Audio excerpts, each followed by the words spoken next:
Here is a video tutorial on how to install the configuration software for the temperature transmitter. The first step is to download the temperature transmitter configuration software from our website to your local personal computer. And after you did that, you can double click on the installation software and click the next step.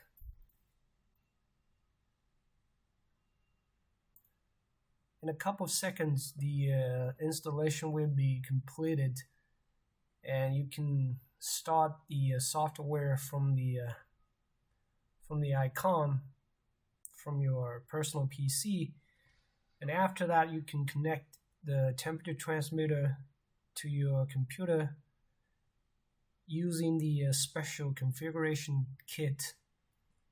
And as you can see from the configuration software, the communication port number 4 has been assigned to the software, and you can click the open to establish the communication between the software and the transmitter.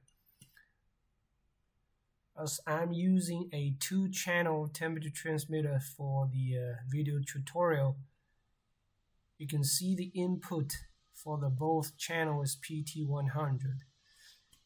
Now I'm going to change the input from PT100 to thermocouple type K. Then we goes to the parameter settings, change it to type K, thermocouple. And I can also change the range. The factory default range is 1000 degrees. Now I'm going to change it to 400 degrees on both channels. And after that, I will press the send key to execute the configuration. Now you can see that the input has been changed to type K thermocouple.